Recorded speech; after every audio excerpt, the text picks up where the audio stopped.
Pero mas masarap itong aming kinatatayuan dahil, oh my gosh, Yes, of it's course. really a refreshing Thursday morning, guys. At nandito kami sa Dan Eric's Ice Cream, of course, here in Parañaque City. Yes. Para ito nga, ipakita natin kung paano nga bang paggawa ng ice lollipops or mas kilala sa tawag na ice popsicle. Naku, May, alam mo, bilang background lang, konting background lang. Alam mo pa, noong 1905, may ganun yung pa, ha? batang si Frank, So, Frank! naku, si Frank, ha?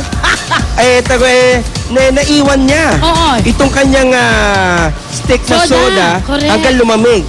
Naku, tinawag ng popsicle hanggang naging, naku, ito na, tinatawag natin mga popsicle na sticks na to. Eh ngayon, i-discuss natin kung paano nga ba ginagawa itong mga Tama. ice popsicles na to.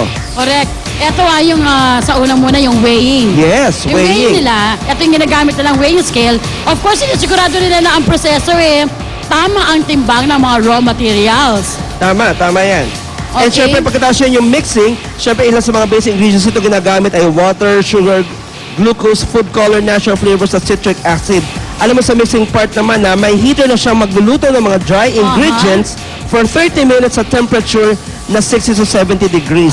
Naku, syempre may purpose na pasteurization din yan para ma-eliminate naman mga unwanted microorganisms. At pagkatapos ng pasteurization, meron naman tinatawag tayong homogenization. Yan, pagkatapos ng mixing, aging. Hindi tayo tinatabla nito dahil hindi tayo tumatanda Yes. Itong aging naman, ang Oh. part na ito unti-unting pinapalamig ang mixture. Oo. You know what's that mean?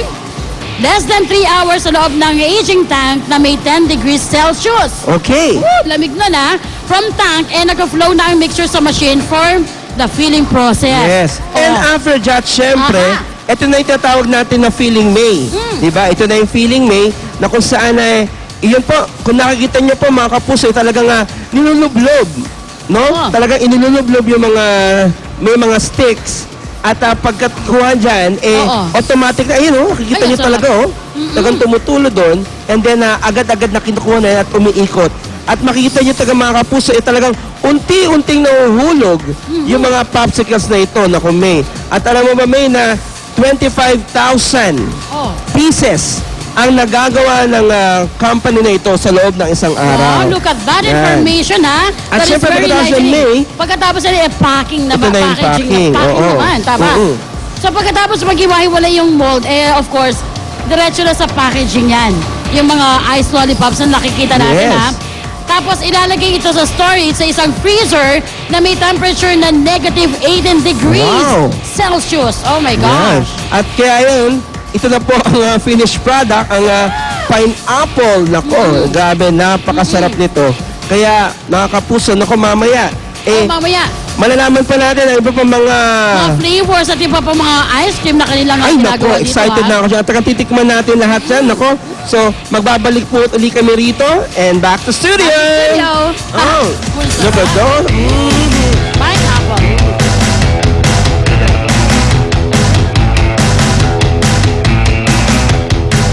Dessert na agad si Lua. Ang bilis kumain. O, yung sarap, Miss Nance, by the way.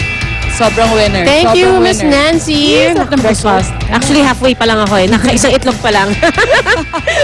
To be continued. Yes, to be continued. Ito naman, syempre, dun sa mga magsiswimming ngayon tag-init. Ang maganda dyan, bago nyo suot yung swimsuit ninyo at kayo lumarga doon, siguraduhin muna ninyo na medyo armed kayo with knowledge. Yung meron kayong preparasyon para kung sakali may sakuna, alam nyo gagawin yun. Oo, dapat I am ready. At Yun. syempre, para bigyan tayo ng tips, nandun po sa Pandi Bulacan sina Drew, Monica, and Arn. Good morning! Guys, Napulikan, what do you do?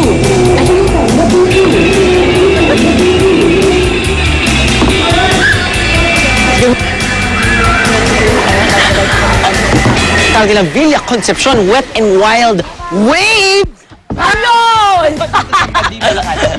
Partner! Ang galing mo, bilis mo ah!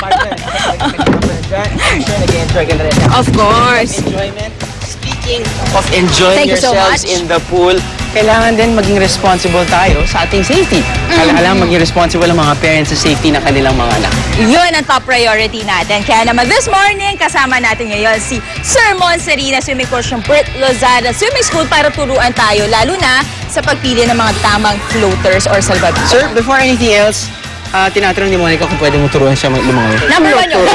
Yun. Dapat mag-enroll ngayon din sa Bert Lozada Swim Ah, sige, isama mo na ako sa Okay, lasal. okay. Bert Okay. Lozada Swim School tayo po. Okay, first and foremost, sir, pagdating sa mga floating devices, syempre pinag-uusapan natin ngayon yung safety and welfare ng mga bata kapag nag-enjoy sila sa pool. Ano ba yung mga iba't ibang klase ng floating device para sa mga Magandang bata? tanong yan, Drew. No? Okay. Actually, may dalawa tayong klaseng flotation Floating, okay, devices. flotation. Yung sinusuot Okay. at saka yung sinasakyan. So, sinusuot yung sinasakyan? Okay. Okay, yung sinasakyan, ito yung mga nakikita natin mga korteng hayop, no? Kagaya nito, hippopotamus. Look at Okay. that. Bagay pa. Ito, ano ba tawag dito? Masira siya. Dragon.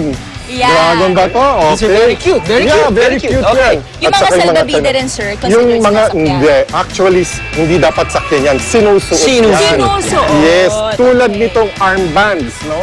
Itong armbands, Okay. sinusuot ito. Now, major difference between the both. The Okay, one, floating yung devices. mga sinasakyan, depende sa paggamit yan. Kung gagamitin nyo sa dagat, mas malamang mabubuwal kayo dahil hindi balanse yan eh. May waves kasi. Sa mga Or waves chances kasi. na pwedeng mag-turn Turtle or flip over. Flip over. Okay, Tapos okay. kung hindi marunong lumangoy, kasi hindi pa nag-enroll sa Bert Lozada Swim School, baka malunod. Baka manunod. Okay, copy. Okay.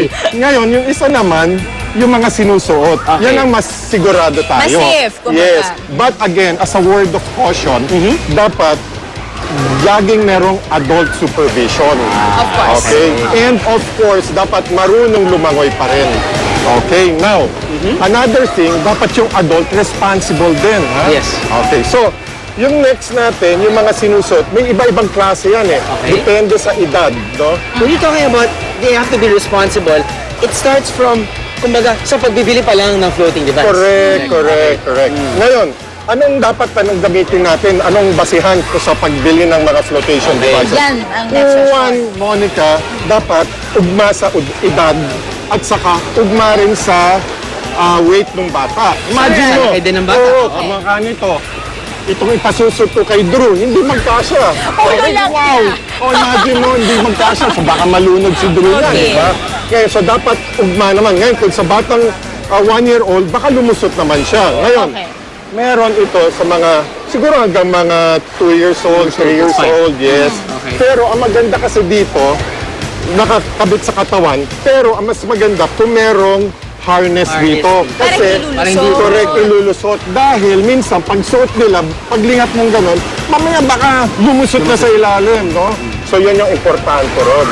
Okay, Actually, yeah, go ahead. I have a question. Like, kumwari ako, bibilan ko ng sa floater nga or ng vest yung anak ko. Saan nila malalaman kung, o paano nila malalaman if it's really sakto for the kid? Okay, one is you have to try it out in the store itself. Okay.